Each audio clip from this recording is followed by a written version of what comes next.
saya serukan rakyat bersatu. Tangkap itu Sri Mulyani. Jangan biarkan orang-orang ini menikmati lapak kekuasaan, mengotak-atik, mengobrak-abrik kehidupan hajat hidup orang banyak, kemudian bebas begitu saja. Dicekal, dia tidak boleh keluar negeri. Langsung ditangkap. Tangkap langsung. Alasannya? Publik muak sama Sri Mulyani. Dianggap sebagai agen asing yang bermain di pusaran kekuasaan, melayani kepentingan oligarki, koruptor kakap dengan berbagai pro kepentingan global di lorong-lorong gelap kebijakan Sri Mulyani untuk melayani kepentingan asing. Dan waktu Century Gate itu muncul, Sri Mulyani kemudian ditarik menjadi salah satu direktur di Bank Dunia. Iya. Demo-demo besar ini, kekacauan di media sosial, mobilisasi buzzer, ini juga bagian dari projo. Terkait dengan Budi Gunawan. Itu jauh lebih parah.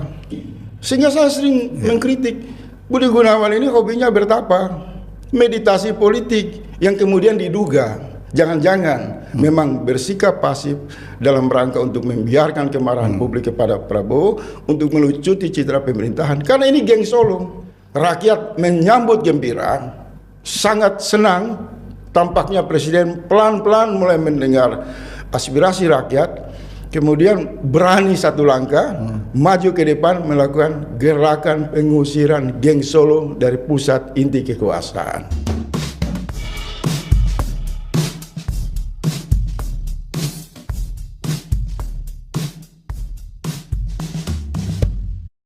Presiden Prabowo hari ini meresapel sejumlah menteri. Ada di sana Menteri Keuangan Sri Mulyani, Menteri Budi Gunawan, Menteri Karding, Menteri Budi Ari, dan Menteri Olahraga. Ini sudah lama ditunggu dari beberapa hari yang lalu sebelum terjadinya demonstrasi besar di Jakarta 25 atau 28 Agustus. Jadi mungkin ini jawaban yang dilakukan oleh Prabowo Subianto sebagai presiden. Aspirasi ditampung ya? Aspirasi ditampung. Jadi memang tepat kalau memang hari ini Prabowo atau Presiden Prabowo melakukan reshuffle. Bung Faisal, ini melihatnya dari sisi lain lah, menurut Anda? Ya, kalau menggunakan tata bahasa dulu nih, istilah reshuffle itu terlalu halus. Yang tepat itu pengusiran. Presiden Prabowo melakukan langkah tegas pengusiran terhadap geng Solo dari struktur kekuasaan inti negara. Kenapa? Sebagai pembayar pajak rakyat tidak mau. Orang-orang ini ada bercokol di sana dengan berbagai aneka prestasi kejahatan mereka. Jadi saya tidak suka dengan istilah reshuffle kabinet. Ini satu gerakan moral, pendekatan political will dari Presiden Prabowo yang mewakili luapan kemarahan aspirasi rakyat untuk mengusir geng Solo dari kabinet. Ini baru 5 orang ya yang disuruh keluar, kalian tidak layaklah menjadi pejabat publik yang dipercaya untuk merancang kebijakan-kebijakan strategi. Nah, gerakan politik moral pengusiran Sri Mulyani, Budi Gunawan dan lain-lain ini mendapat sambutan positif. Pelan-pelan Presiden Prabowo mulai naik ke gigi 3 mungkin, speednya agak cepat untuk mengantisipasi aneka kekacauan sosial politik yang ditimbulkan dari sentrum kekuasaan. Tetapi menurut saya, publik dan para pihak pendukung Prabowo boleh saja senang dengan keputusan Presiden. Tapi menurut saya tidak boleh berhenti pada wilayah kesenangan euforia itu saja. Justru orang seperti Sri Mulyani itu harus langsung ditangkap. Begitu namanya diumumkan, dicopot, diusir dari kabinet, yang bersangkutan itu langsung dikejar oleh polsek setempat atau LSM, cari itu Sri Mulyani, tangkap dia dan bawa ke kantor polisi terdekat. Alasannya? Ya karena terlalu banyak. Selama 27 tahun, publik muak sama Sri Mulyani. Dianggap sebagai agen asing yang bermain di pusaran kekuasaan untuk melayani kepentingan oligarki, koruptor kakap dengan berbagai rumusan-rumusan, formula-formula ekonomi yang pro kepentingan global. Jadi untuk aktor Sri Mulyani atau yang sering disebut oleh rakyat sebagai ratu pajak, ratu utang, ini nggak boleh. Ketika Presiden mengumumkan yang bersangkutan diusir dari kabinet, harus diikuti oleh langkah penegakan hukum. Harus dicekal, harus langsung diproses ke wilayah hukum.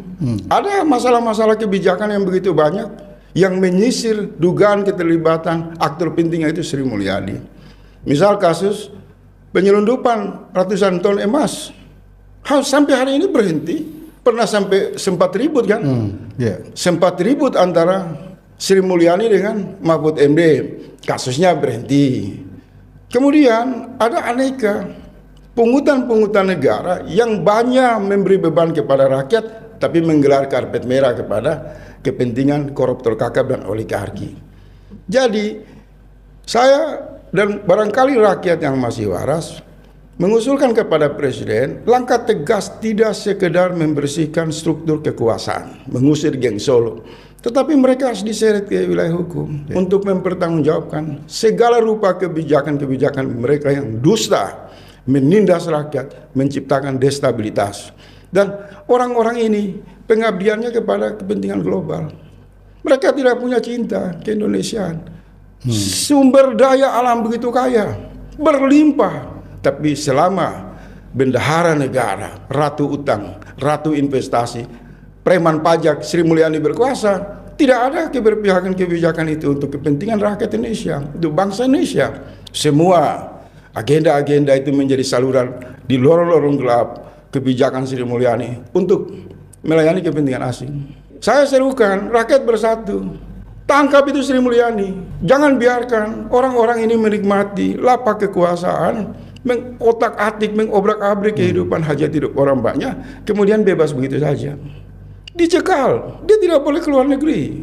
Langsung ditangkap. Tangkap langsung. Tapi bagaimana menurut Bung Faisal terkait dengan Budi Gunawan? Itu jauh lebih parah. Maksudnya? Kan di dalam podcast Sinkos itu kan kami mempertanyakan peran Budi Gunawan sebagai Menko Polkam.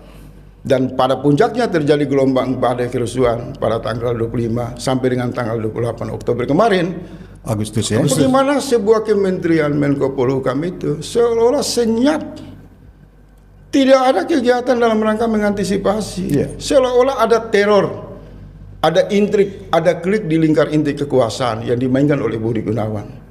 Sehingga publik mengatakan di era kepemimpinan untuk pertama kali Menko Polkam dipimpin Budi Gunawan, lembaga ini mati suri.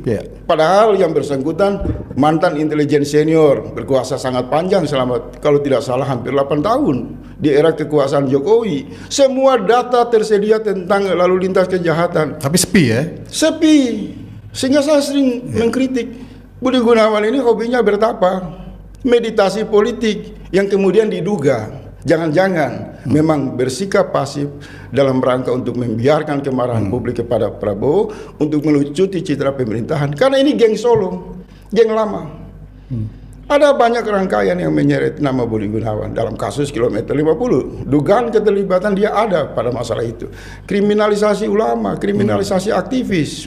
Banyak laporan-laporan barangkali yang masuk ke meja pada era kekuasaan Jokowi itu datang dari salah satu aktor penting Budi Gunawan.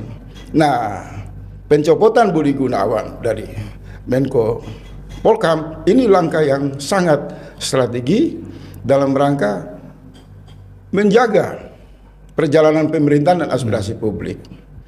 Walaupun penggantinya belum ada ya saat ini. Kita berharap Presiden tidak lagi memilih aktor-aktor yang memiliki agenda politik pribadi.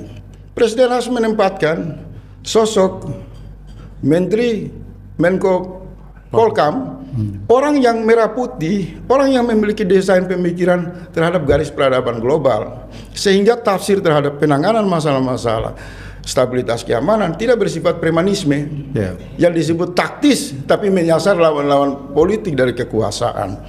Karena oleh sebab itu, barangkali Presiden punya proposal, Presiden Prabowo mungkin sangat hati-hati karena mempertimbangkan ini posisi yang strategi yang dirujuk oleh publik terhadap stabilitas konsolidasi kekuasaan. Tapi yang jelas rakyat menyambut gembira, sangat senang tampaknya Presiden pelan-pelan mulai mendengar aspirasi rakyat, kemudian berani satu langkah maju ke depan melakukan gerakan pengusiran geng Solo dari pusat inti kekuasaan. Nah, kita akan lihat sejauh mana efek efek pukulan baliknya. Apakah kebijakan presiden ini yang mendapat dukungan rakyat akan direspon dengan gerakan perlawanan dari geng Solo? Itu yang kita akan lihat gejalanya.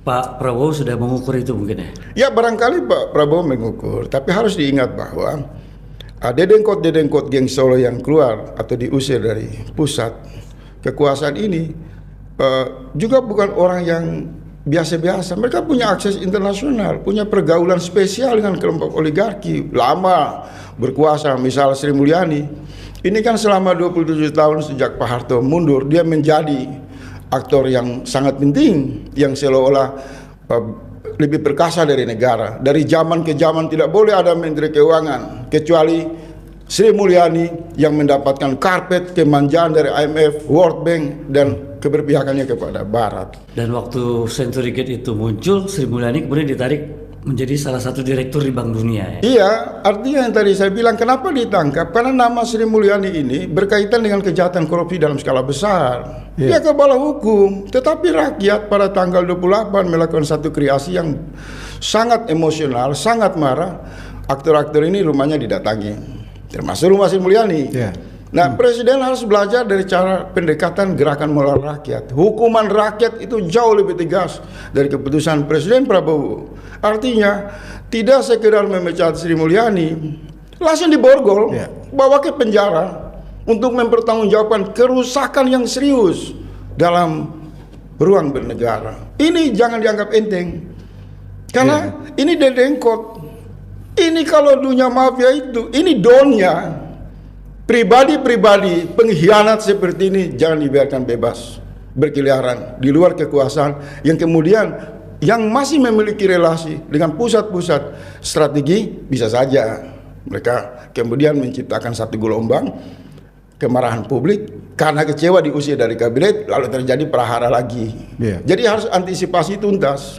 Ibarat virus ganas ini harus masih di UGD, kalau masalahnya ada di kaki ya diamputasi. Jangan dibikin berobat jalanan. Dia mengkonsumsi obat sambil jalan, itu bahaya. Dia bisa bertindak nekat, kira-kira seperti itu. Ya, kemudian kalau kita lihat analisa lah dalam pengertian masalah politik, ada 3 hal yang diganti atau 3 orang yang diganti oleh Presiden Prabowo, dan ini strategis semuanya. Pertama, Menteri Sri Mulyani, Budi Gunawan, dan Budi Ari. Menurut pandangan Anda, memang ini pengusiran oleh Prabowo dari kabinetnya yang strategis dulu ya, Bung Faisal Asgaf? Iya, kalau melihat dari sudut pandang publik yang cerdas, pengamatan rakyat yang sangat cerdas, 3 aktor ini kan memiliki basis kekuatan yang unggul pada wilayah masing-masing. Misal Budi Ari, seorang tokoh gerakan yang memang selama 10 tahun mengkonsolidasi kekuatan jaringan dan pendukung loyalis Jokowi, sehingga posisi dia dalam banyak projo ya misalnya, dalam berbagai kasus-kasus peristiwa demo tandingan selalu muncul Budi Ari di sana dan projo, dan pada puncaknya publik menduga ada keterlibatan projo yang juga bermain di balik layar dalam gerakan massa huru hara massa pada 25 dan 28 kemarin. Dugaan itu mengarah ke sana. Kedua, Budi Gunawan, mantan jenderal polisi yang banyak memiliki kaki tangan di mana-mana, kemudian berkuasa di lembaga strategi Badan Intelijen Negara dalam kurun waktu yang paling lama. Intelijen, kepala intelijen yang berkuasa dalam kurun waktu paling lama. Kemudian, kalau saya dengar cerita, orang-orang ini kan memang sejak awal pembentukan kabinet, mereka melobi Presiden Prabowo untuk masuk ke dalam jantung-jantung kekuasaan. Salah satu Budi Gunawan. Itu saya dengar langsung. Bukan permintaan dari Presiden Prabowo. Ada lobi di panggung belakang dengan membawa proposal, karena beliau punya pengalaman sebagai kepala intelijen, punya jaringan di akses lembaga kepolisian dan lain-lain. Nah, terbukti kan 10 bulan apa yang mereka lakukan. Justru keonaran demi keonaran. Menko Polhukam lumpuh total, Kementerian Keuangan yang dipimpin oleh Sri Mulyani melempar isu-isu yang memantik huru-hara, menstimulan propaganda dengan isu-isu pajak yang menimbulkan kemarahan rakyat. Kemudian Budi Ari yang katanya mendukung pemerintah, justru projo tidak keluar. untuk melakukan antisipasi terhadap arus massa. Artinya boleh dong publik menduga, jangan-jangan demo-demo besar ini, kekacauan di media sosial, mobilisasi buzzer, ini juga bagian dari projo. Dugaan ini semua harus dipetakan secara jernih agar kita melihat sejauh mana peran mereka. Nah, terkait dengan Sri Mulyani ini satu pukulan telak. Dia dianggap superior. Sejak Pak Harto jatuh sampai sekarang, Sri Mulyani itu kan dianggap ratu kepentingan IMF, sangat perkasa, so pintar, so bersih. Padahal ini juru tipu yang berkedok pakar keuangan Indonesia. Apa pakarnya? Angka kemiskinan kita 63%, angka pengangguran di mana-mana, sumber-sumber kekayaan kita dirampok, tata kelola pajak bocor di mana-mana. Ekspor impor kita jebol di mana-mana. Di mana prestasi Sri Mulyani? Dia hanya dikemas oleh media-media yang pro liberal, pro asing dalam rangka untuk memuluskan agenda kepentingan oligarki. Jadi kalau ada yang mengatakan Sri Mulyani ini berprestasi, menurut saya dia penjahat. Dia penjahat besar yang menghancurkan negara ini. Tunjukkan salah satu kebijakan Sri Mulyani yang berpihak kepada rakyat. Nggak ada. Nggak ada. Setuju itu. Tapi pada era Sri Mulyani lah oligarki mendapatkan karpet merah. Pada era kepemimpinan atau bendahara di tangan oleh Sri Mulyani banyak Tax amnesty. tax amnesty. Dan 3 hari sebelum reshuffle atau pengusiran terhadap Sri Mulyani, Gudang Garam melakukan PHK. Besar-besar. Ini mengindikasikan ada satu semangat perlawanan. Mungkin sudah ada bocoran Sri Mulyani mau diusir dari lingkar inti kekuasaan, kemudian ada klik. Karena kalau menurut saya Gudang Garam itu mem-PHK karyawan dengan alasan dia tidak punya modal, dia krisis keuangan. Saya mau tanya, diaudit berapa aset mereka? Sri Mulyani memahami ini semua. Jadi rakyat dan Presiden Prabowo harus menyamakan persepsi. Sudah saatnya berdiri bersama untuk sama-sama menempatkan. Ini ruangnya semakin terbuka. Gangster Solo dan oligarki tampil dalam huru hara bernegara ini dan semakin terlihat jelas mereka menjadi musuh bersama. Psikologi, pandangan kebersamaan rakyat dan fokus terhadap dua masalah ini harus saling bergandeng tangan. Artinya dengan pengusiran geng Solo dari kabinet, saya menangkap secara moral Presiden Prabowo mulai berani mengulurkan tangan kepada rakyat untuk sama-sama membenahi kehidupan bernegara ke arah yang jauh lebih adil dan manusiawi. Terkait dengan geng Solo, ini kan mungkin baru awal karena di dalamnya juga geng Solo masih banyak, Bung Faisal. Ya, kalau menggunakan beberapa pandangan-pandangan dari kalangan pakar, mereka menyebut jumlahnya 80%. Pengepungan terhadap kekuasaan Prabowo oleh kelompok geng Solo.